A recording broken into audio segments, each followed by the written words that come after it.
The city of Baltimore, a maze of brick and shadows, had long since fallen quiet.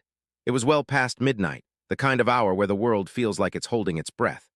Our protagonist, a young man named Michael, was making his usual trek home after a late shift, the rhythm of his footsteps echoing eerily on the damp pavement.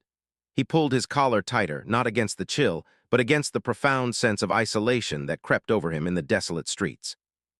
The air hung heavy, pregnant with an unspoken dread that seemed to cling to the old buildings, whispering forgotten horrors. Normally, Michael found a strange comfort in the late-night quiet, a solitude that allowed his mind to unwind. But tonight, it was different. An inexplicable unease had settled in his gut from the moment he stepped out of his office building. Every distant siren, every rustle of dry leaves, every subtle shift in the shadows seemed amplified, his senses on high alert. He tried to shake off the feeling, attributing it to fatigue, but the gnawing anxiety refused to recede, a cold, creeping sensation under his skin. It felt like an invisible thread tugging at his spine, pulling him deeper into the oppressive night. The familiar route home suddenly felt alien, the oppressive silence punctuated only by his own hurried breath. He quickened his pace, hoping to outrun the phantom dread that seemed to gather in the air around him. But the more he tried to ignore it, the stronger the sensation became, a distinct feeling of being watched, observed from the inky blackness between buildings. The hairs on the back of his neck stood on end, a primal warning ringing in his subconscious. He knew, with a certainty that chilled him to the bone, that he was no longer alone, that something was lurking just beyond the edge of his perception. The feeling intensified until Michael couldn't ignore it anymore. He forced himself to look over his shoulder, a shiver running down his spine before he even turned his head. There, in the dim, distorted light of a distant street lamp, a figure emerged from the deep shadows of an alleyway he had just passed. It was tall, impossibly thin, and seemed to glide rather than walk. His heart hammered against his ribs, a frantic drumbeat in the oppressive silence. The figure was undeniably human in its basic shape, yet something about it was profoundly wrong. It moved with an unnatural speed, covering ground far too quickly for a casual stroll. Its gait was odd, a kind of fluid, disjointed motion that defied the natural rhythm of a human body. Michael's mind raced, searching for a rational explanation, a drunkard, a peculiar street performer. But no logical thought could quell the growing panic that threatened to overwhelm him. He stumbled, his feet struggling to keep pace with his quickening heart. He wanted to dismiss it, to tell himself it was just a trick of the light, a product of his overactive imagination fueled by exhaustion. But the figure wasn't fading. It was drawing nearer, its presence becoming more defined, more solid, more undeniably real. Michael averted his gaze, focusing intensely on the cracked pavement in front of him, trying to convince himself that if he didn't look, it wouldn't be there. But the burning sensation on the back of his neck told him otherwise. He could feel its eyes, or whatever passed for eyes, boring into his back, a cold, unwavering stare. He risked another glance, a quick, desperate flick of his eyes over his shoulder. The figure was closer now, startlingly so. It hadn't just moved, it had appeared closer, as if teleporting. And this time Michael saw it clearly, a face, or what he assumed was a face. Dominating it was an unnaturally wide, fixed rictus grin that seemed to stretch beyond human limits, revealing too many teeth, too much gum, an impossible expanse of unnerving, unblinking cheer. The smile seemed to glow with a faint, sickly yellow luminescence in the oppressive darkness. It wasn't a smile of joy, or amusement, or even malice. It was something far more primal, more ancient, a grotesque mimicry of human expression that sent a jolt of pure, unadulterated terror through Michael's entire being. His breath caught in his throat, and he felt a cold sweat break out on his forehead. The eyes above the smile were dark, vacant pits, devoid of any discernible emotion, making the horrifying grin even more unsettling. It was the face of something that understood humanity, just enough to twist it into a mockery. Michael's mind screamed. Every instinct in his body was urging him to flee, to run without looking back, to put as much distance as possible between himself and that horrifying, unending smile. This wasn't a person. This wasn't natural. This was something ripped from a nightmare, walking on the same cold pavement as him. The fear was a physical weight, pressing down on him, making it hard to breathe, hard to think. He tore his gaze away, his heart a frantic drum against his ribs, his blood turning to ice. He picked up his pace, a desperate, clumsy attempt to outwalk the horror behind him. He didn't dare to run yet, fearing that might provoke it, might make it accelerate its own terrifying pursuit. Every muscle in his body was coiled, ready to spring, but a paralyzing fear held him in check. He could feel the smile on his back, a burning sensation, a silent, mocking presence. The alley felt longer, the exit further away, the shadows deeper and more encompassing. But his increased speed was met with an immediate, terrifying response. Without a sound, the figure behind him also accelerated, maintaining the exact same distance. It wasn't running, it was gliding, a dark, silent apparition moving with impossible grace. Michael risked another glance, his heart leaping into his throat. The smile was still there, unwavering, just as impossibly wide, just as sickeningly cheerful, a beacon of pure, distilled dread in the murky urban gloom. It felt less like being followed, and more like being stalked by a predator that played with its prey. Panic began to set in, a cold, suffocating blanket. He could hear his own ragged breaths, the frantic thump of his heart, but no sound came from the creature behind him. It was silent, utterly and terrifyingly silent. The only sound was the subtle, almost imperceptible scrape of its worn leather shoes on the damp pavement, a sound that seemed to crawl directly into his mind, bypassing his ears entirely. He closed his eyes for a split second, wishing it all away. But when he opened them, the nightmare was still there, closer now, its presence a cold, tangible weight. Suddenly, without warning, the figure's movements changed. It stopped gliding and began to walk in a strangely erratic, almost disjointed manner. It was as if it was dancing to some unheard, dissonant tune, its limbs twisting and turning at impossible angles. A leg would swing out wide, then its upper body would contort, a grotesque, silent ballet unfolding in the oppressive gloom. Michael could only watch in horrified fascination, his blood running cold as he witnessed a movement that defied all human physiology. Each step was a lurch, a pivot, a strange, almost rubbery contortion of its body. It would suddenly shift its weight, turn its head to an impossible angle, then snap back, all while maintaining that horrifying, unwavering smile. The movements were jerky, yet fluid, a terrifying paradox that assaulted Michael's very understanding of reality. He felt a profound sense of the uncanny, a visceral revulsion to this creature that looked human, but moved like a broken marionette, pulled by unseen, malevolent strings. Michael stumbled backward, nearly tripping over his own feet. His mind raced, trying to find a pattern, a meaning, anything to rationalize the spectacle before him. But there was none. It was pure, unadulterated madness, a performance designed for an audience of one. The smiling man was toying with him, enjoying his fear, drawing it out like a sadistic artist. The sheer absurdity of it, combined with the abject horror, sent a dizzying wave of nausea through him. He had to get away, and he had to do it now. The smiling man, still performing his macabre dance, began to circle Michael. Each erratic step brought him closer, then further, then closer again, always maintaining that horrifying, mocking proximity. It was like a grotesque game of cat and mouse. Only Michael was the mouse, paralyzed by an incomprehensible predator. The circles tightened, the figure moving with an impossible speed that defied logic, swirling around him like a malevolent dervish in the dim light. Michael spun around, trying to keep the creature in his sight, but it was too fast, too erratic. One moment it was directly in front of him, its awful smile seeming to fill his vision, and the next it was behind him, then to his side, a dizzying, terrifying blur. He could feel its breath, or what felt like breath, a cold, stale gust of air brushing against his neck, even when it seemed to be a few feet away. The sheer impossibility of its movements was driving him to the brink of sanity. A low, guttural chuckle, barely audible, seemed to emanate from the creature, not from its mouth, but from deep within its chest, a sound like dry bones scraping against each other. It was a sound that made Michael's blood curdle, a sound that implied ancient, indifferent cruelty. He felt a profound sense of helplessness, trapped in a horrifying, private performance.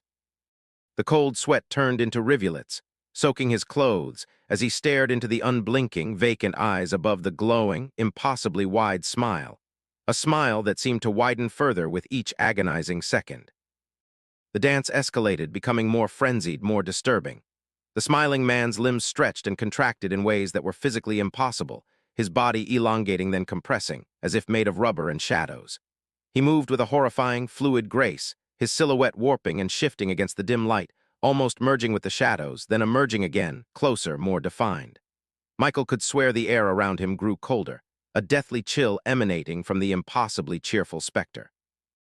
The creature began to hum, a low, guttural vibration that seemed to have no discernible tune, a monotonous, droning sound that grated on Michael's nerves. It was a sound of deep, ancient contentment, utterly alien and terrifying. With each turn, each impossible contortion, the hum grew slightly louder, filling the oppressive silence of the alleyway. Michael clapped his hands over his ears, desperate to block out the sound, desperate to escape the nightmare that had ensnared him. He squeezed his eyes shut, wishing he could disappear, wishing he could wake up from this waking nightmare. But the image of that stretched, ghastly smile was burned into his eyelids, and the low, guttural hum vibrated through his very bones. When he opened his eyes, the smiling man was directly in front of him, its face inches from his own, the sickly yellow grin a monstrous crescent moon in the darkness. Michael gasped, the cold air burning his lungs, the scent of dust and something metallic like old blood filling his nostrils. That was it, the breaking point. Michael let out a guttural scream, a raw sound of pure terror, and broke into a full sprint. He didn't care about provoking it anymore. He only cared about putting distance between himself and that thing. His legs pumped, his lungs burned, and he ran blindly, fueled by adrenaline and a primal urge for survival. The sounds of the smiling man's unsettling movements and low hum seemed to follow him, reverberating in the very air, a constant reminder of the horror he was fleeing. He risked a glance over his shoulder, a mistake born of sheer, unbearable panic. The smiling man was still there, not falling behind, not even struggling. Its impossibly long strides covered ground effortlessly, its grin still impossibly wide, now seeming to stretch even further, a mockery of pursuit. It felt as if he was running on a treadmill, perpetually being caught by an unstoppable force. The alley ahead seemed to stretch into an infinite tunnel of shadows, his apartment building a distant, unreachable mirage. Michael gasped for air, his lungs screaming, his muscles burning with an agony that mirrored his terror. He stumbled, catching himself before he fell, the fear of falling and being caught an even greater motivator than the pain. He could hear a faint, distorted echo of that low chuckle, just at the edge of his hearing, a chilling whisper that promised an unending torment. His vision blurred with tears and exhaustion, but he forced his legs to move, driven by the desperate hope that his apartment door was just around the next corner. The familiar, dilapidated entrance to his apartment building, its single, weak porch light flickering like a dying ember. It was a beacon, a desperate promise of safety, a sanctuary from the relentless horror behind him. He poured every last ounce of his strength into a final, desperate surge, his heart threatening to burst from his chest. The smiling man was practically on his heels, its silent pursuit more terrifying than any scream. He lunged towards the door, fumbling frantically for his keys, his hands shaking so violently he could barely hold them. The metallic jingle of the keys in his trembling grip sounded deafening in the terrifying silence, a vulnerable signal of his presence. He could feel the cold, oppressive presence of the smiling man directly behind him, a whisper of old fabric, a faint, metallic scent. He could almost feel its breath, if it had breath, on his neck. The key scraped against the lock, refusing to turn. Panic seized him, a cold, icy grip around his throat. He forced his shaking hand, twisting the key with a desperate grunt, the click of the lock the sweetest sound he had ever heard. He shoved the door open, ready to dive inside, but a terrifying instinct, a morbid curiosity, compelled him to glance back one last time, a glance that would haunt his every waking moment. He twisted the doorknob, the heavy door swinging inward with a groan. Before he could fully retreat into the perceived safety of his apartment, his head snapped back.